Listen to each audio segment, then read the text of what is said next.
I'd been gone 8 months helping my daughter with her newborn in Portland. Came back to my cabin on Lake Whitmore in July 2024. Everything looked the same, the forest, the mountains, the 800-acre lake. Except for the buildings on the eastern shore. Cabins. Dozens of them. Maybe more than 100. Modern design, large windows, wraparound decks, paved parking, a welcome center. I drove around the lake and counted. 109 cabins. Cedar siding, metal roofs, high-end vacation rentals. A sign read, Mountain Vista Lakefront Rentals, Luxury Cabin Getaways, $400 to $600 per night. On my land. The HOA president, Garrett Peton, had built a $12 million resort on my property while I was gone. When I confronted him, he refused to remove it. Said they'd been operating for 2 years. Threatened litigation. Garrett made one critical mistake. Lake Whitmore exists because my grandfather built a dam in 1962. I own that dam. If I open the gates, the lake drains in 6 weeks. I opened them the next morning. By the time Garrett realized his lakefront cabins were sitting in a muddy creek bed with no water, it was too late to undo what came next. I'm James Whitmore, 62. My grandfather Robert bought 2,400 acres in Colorado in 1958. Back then it was just a creek valley, 3 mountain streams converging in a low basin. In 1962 he built a dam. 60 feet high, concrete and steel, engineered to last a century. The dam backed up water from the 3 creeks, creating an 800-acre lake, Lake Whitmore. My grandfather used it for fishing and peace. When he died in 2004, my father inherited it. When my father died in 2008, I inherited it. For 16 years I've lived on this lake. Paid property taxes, $48,000 a year. Maintained the dam. Kept it stocked with fish. Enjoyed the solitude. I'd never allowed commercial development. Never allowed public access. It was private property. My property. And now someone had built a $12 million resort on it. I returned home on July 18, 2024. Pulled up to my cabin around 4 p.m. I stood on my deck with binoculars scanning the far side of the lake. Cabins lined the entire eastern shoreline, evenly spaced, professionally landscaped. Paved parking area. Welcome center with a large sign. Dock system with 40 boat slips. People everywhere. Families unloading cars, kids running toward the water, couples sitting on cabin decks with wine glasses. Someone had built a resort on my lake. I drove around the lake. 20 minutes to reach the eastern shore. The cabins were even more impressive up close. 109 of them. Each roughly 800 square feet. These weren't cheap construction, high-end vacation rentals. At the Welcome Center, a woman in her 30s sat at the front desk. Hi, are you checking in? I'm not checking in. I'm James Whitmore. I own this lake. Her smile faltered. I think there's been some confusion. These cabins are part of Mountain Vista Estates HOA. This is our lakefront amenity. This lake is on my property. All 800 acres. And those cabins are built on my land. She looked genuinely confused. The HOA president, Mr. Peton, said this was county land along a public waterway. We've been operating here for 2 years. 2 years. I drove to the Mountain Vista Estates clubhouse with my attorney, David Chin. The HOA office was on the 2nd floor. Garrett Peton was in his early 50s. Tall, fit, expensive suit, confident handshake. I'm James Whitmore. I own Lake Whitmore and the 2,400 acres around it. You built 109 cabins on my property. Garrett smiled dismissively. Mr. Whitmore, I think there's been some confusion.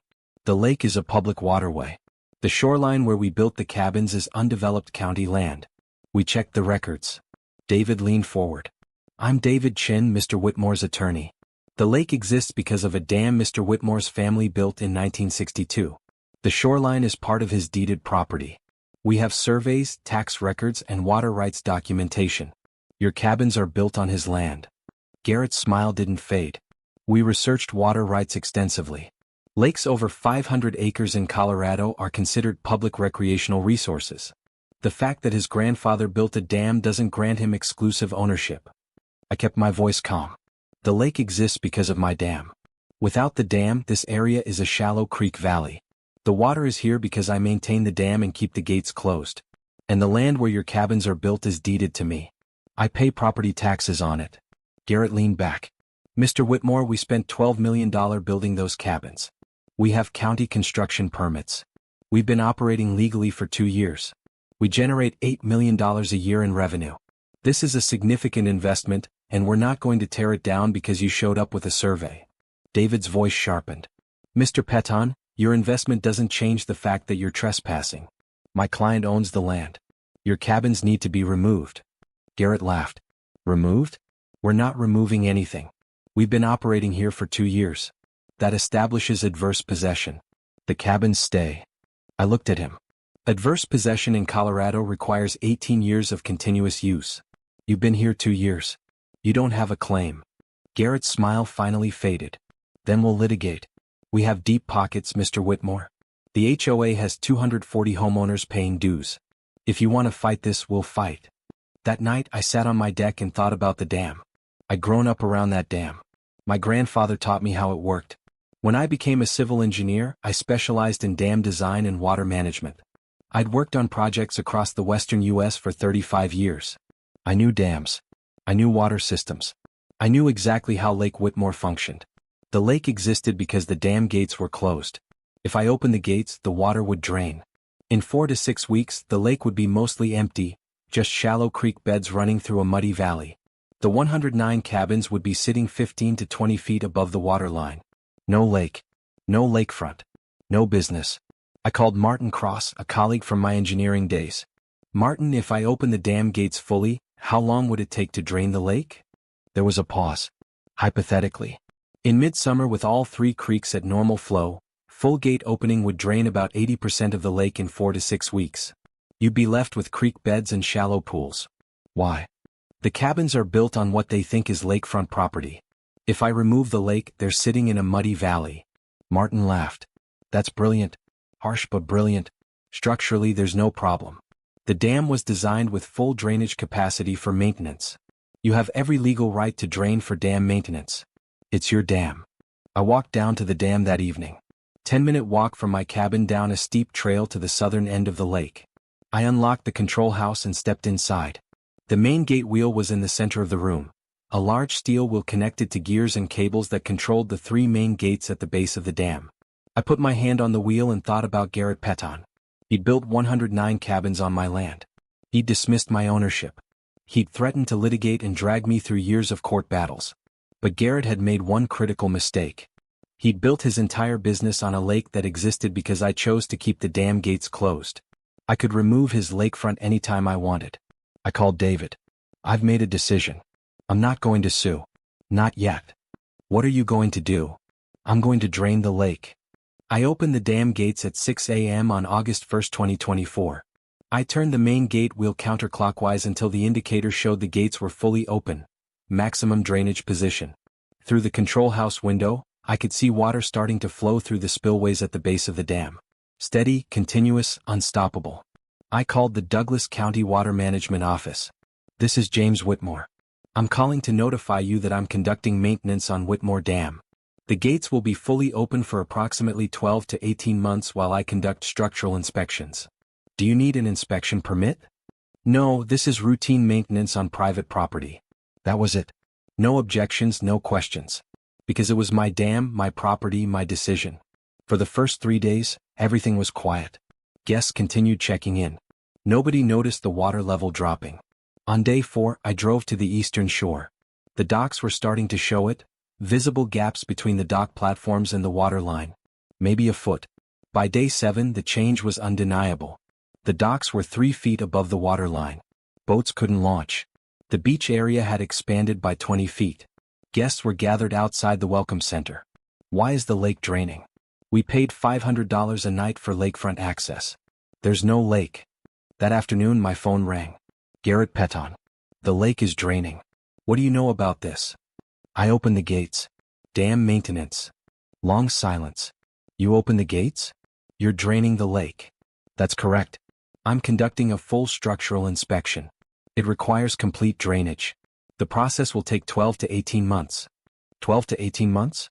We have 109 cabins that depend on that lake. You're destroying our business. Your business is built on my property without my permission. That's trespassing. Remove the cabins and I'll consider refilling the lake after the inspection is complete. You can't do this. This is sabotage. I'm conducting routine maintenance on my private dam on my private property. I notified the county. Everything is legal. You can sue if you want, but while you're suing, your cabins will be sitting in a creek bed with no water. By day 14, the lake level had dropped 8 feet. The shoreline had receded 50 to 100 feet.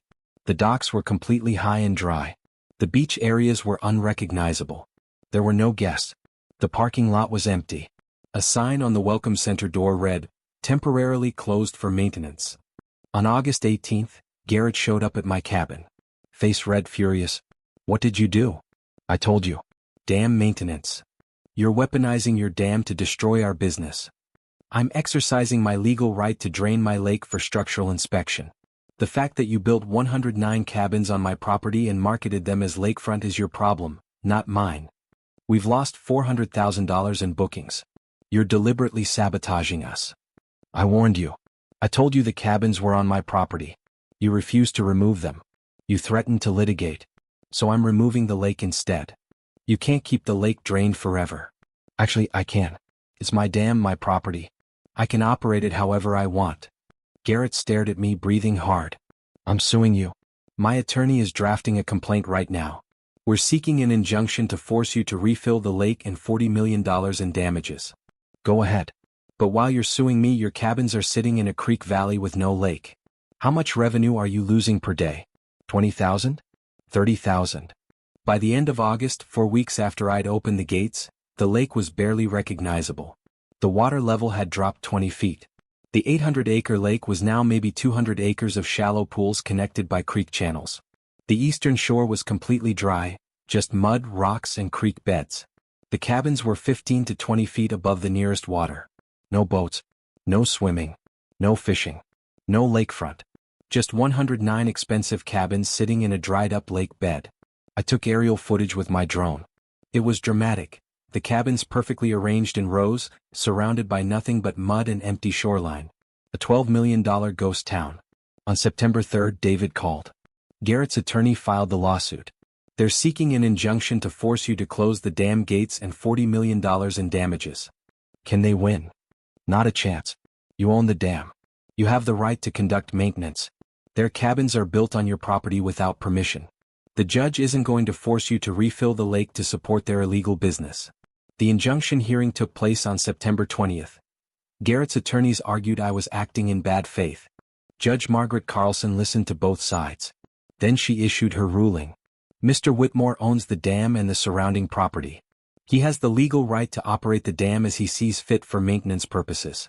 The fact that the plaintiff built vacation cabins on Mr. Whitmore's property without permission does not create an obligation for Mr. Whitmore to maintain a specific water level to support the plaintiff's business. The injunction is denied. Garrett's lead attorney stood. "Your Honor, the defendant is clearly acting in bad faith." Judge Carlson cut him off. "Counselor, your client built 109 structures on someone else's property. That's trespassing. Mr. Whitmore is under no obligation to facilitate your client's trespass. If you want the lake refilled, remove the cabins." Injunction denied.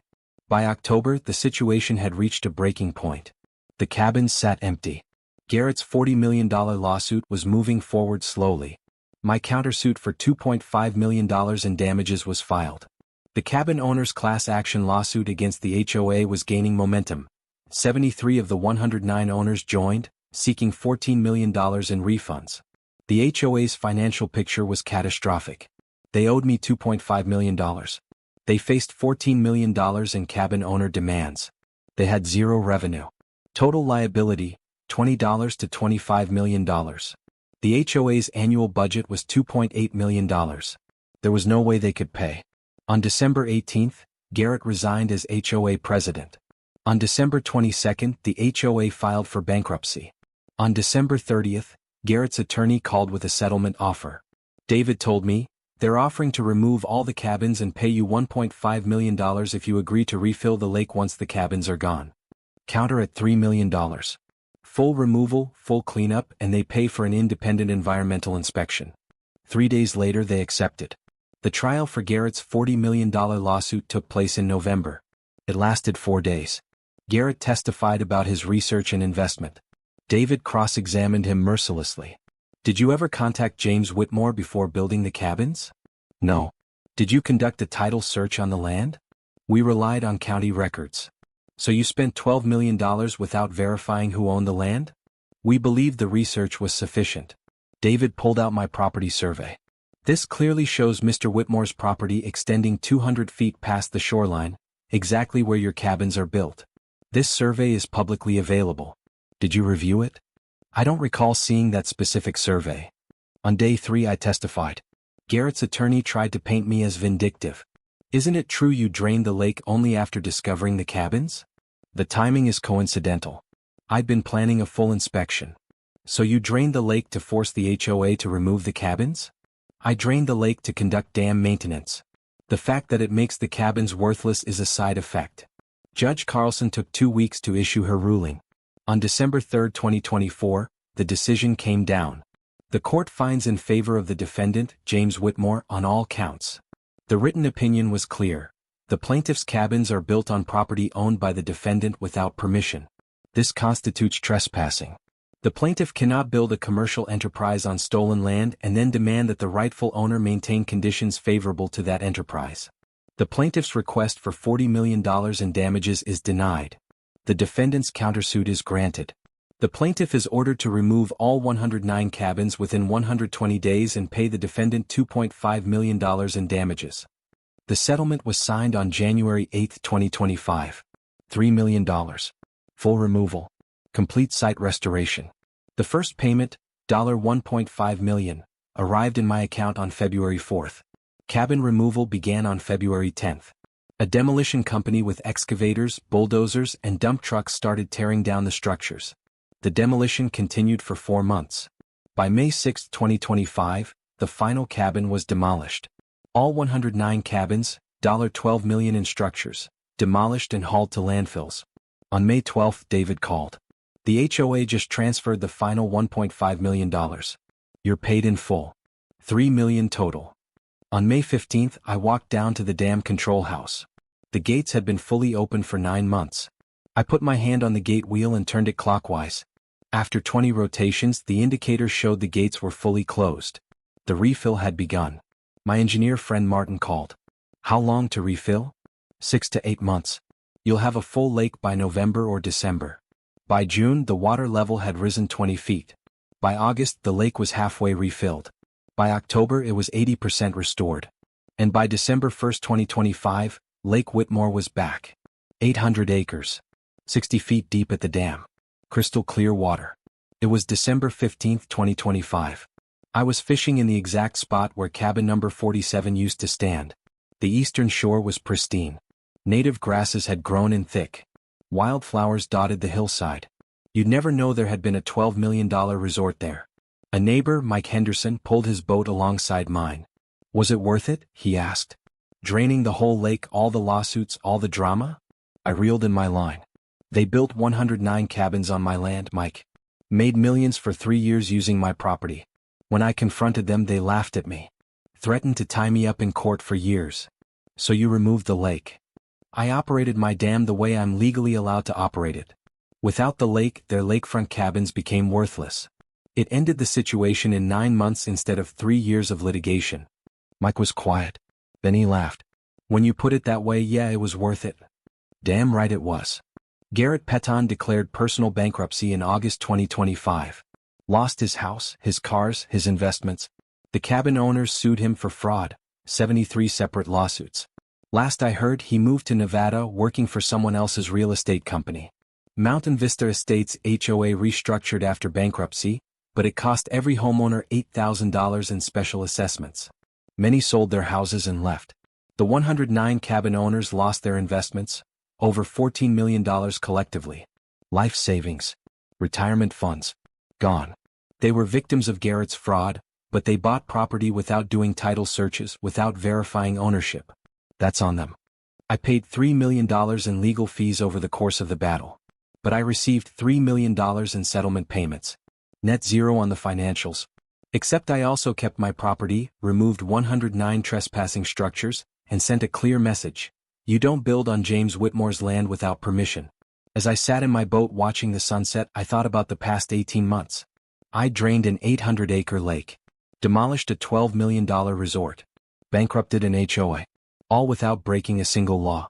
Because the lake was mine. The dam was mine. The land was mine. And nobody builds on my property without permission. Some people might say I was harsh, that I could have negotiated, that I could have found a compromise. But those people don't understand property rights. You don't compromise with trespassers. You don't negotiate with people who steal your land and refuse to leave. You defend what's yours. Garrett thought he could build on my land, ignore my ownership, and bully me into submission with threats of litigation and deep pockets. He thought the lake was public property. He was about to learn that lakes don't exist on their own. They exist because someone builds a dam. And I own the dam. If this story of standing up to HOA overreach resonated with you, hit that subscribe button for the HOA Files, where we expose corrupt HOAs and teach property owners how to fight back using the law. Drop a comment below with your state and your craziest HOA story. I read every single one, and your story might be featured in an upcoming episode. Like this video if watching a $12 million resort get drained into oblivion made your day. Share it with anyone dealing with property disputes or HOA tyranny. This is the HOA Files, where property rights aren't suggestions, they're laws. And sometimes the best way to defend your property is to simply turn off the tap. See you in the next one.